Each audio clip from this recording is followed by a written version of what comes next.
அஸ்ஸலாமு அலைக்கும். இன்றைக்கி நம்ம ரோஜாஸ் கிச்சனில் 10 நிமிஷத்தில் சூப்பரான வெண்டைக்காய் மசாலா எப்படி செய்கிறதுன்னு பார்க்க போகிறோமா? வாங்க வீடியோக்குள்ளே போகலாம்.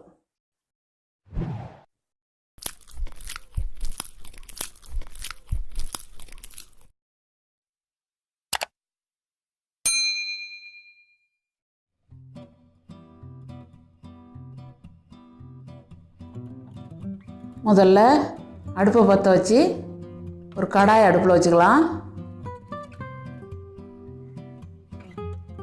3 ஸ்பூன் எண்ணெய் விட்டுக்கலாம்.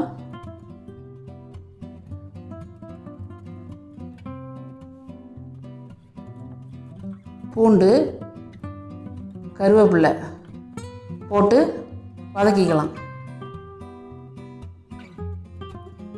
ரொம்ப வதக்கணுன்ற அவசியம் இல்லைம்மா.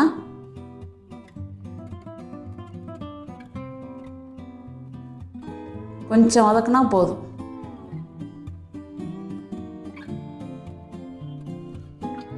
அடுத்தது வெங்காயம் போட்டுக்கலாம்.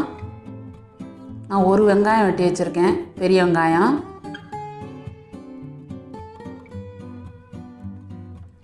அதை கொஞ்சம் லேசாக வதக்கிக்கலாம்.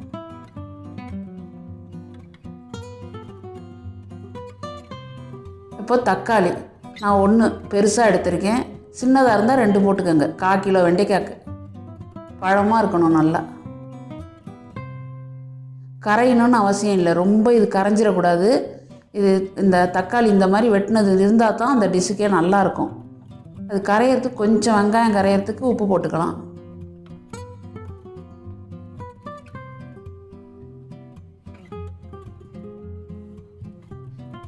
ஒரு 2 நிமிஷம் மூடி வைக்கலாம். அடுத்தது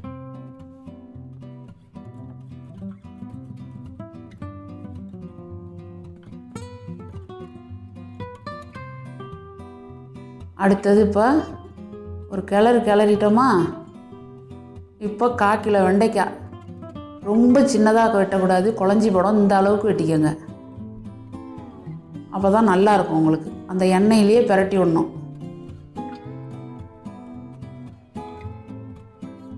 இந்த கொலகொலப்பெல்லாம் எடுக்கிற மாதிரி. அப்போ தான் நல்லா அந்த கொலகொலப்பே விட்டு போயிடும்.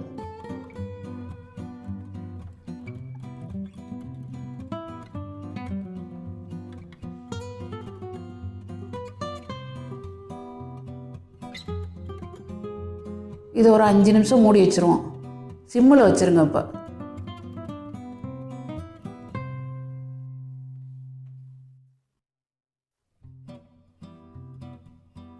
இப்போ பாருங்கள், கொலகொலப்பு தெரியல பார்த்தீங்களா?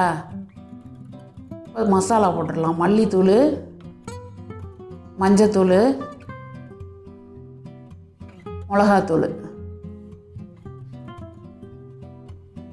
அவ்வளோதான். இந்த மசாலா வாசனை போகிறதுக்கு ஒரு கிளறி விட்டுருவோம்.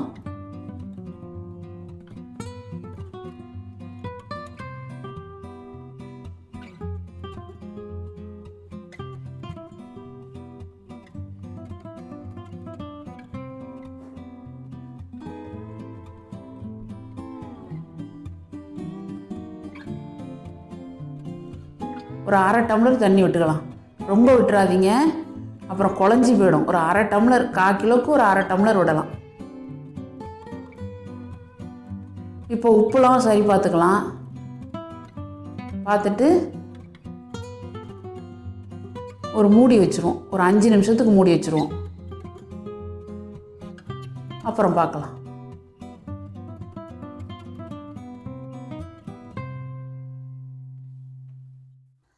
அஞ்சு நிமிஷம் ஆயிடுச்சுமா. பார்த்தீங்களா, ஒரு வெண்டைக்காய் கூட உடையில, ஆனால் வெந்துருச்சு பாருங்கள். மசாலாவும் அதுக்குள்ளேயே எல்லாம் செட் ஆகிடுச்சு. ரொம்பவே சூப்பராக இருக்கும். இது நீங்கள் செஞ்சு பாருங்கள். இது சாப்பாடோடு சாப்பிட்டாலும் நல்லாயிருக்கும். சப்பாத்திக்கு தொட்டு பாருங்கள், இன்னும் நல்லாயிருக்கும். பிள்ளைங்களாம் இதை ரொம்ப விரும்பி சாப்பிடுவாங்கம்மா.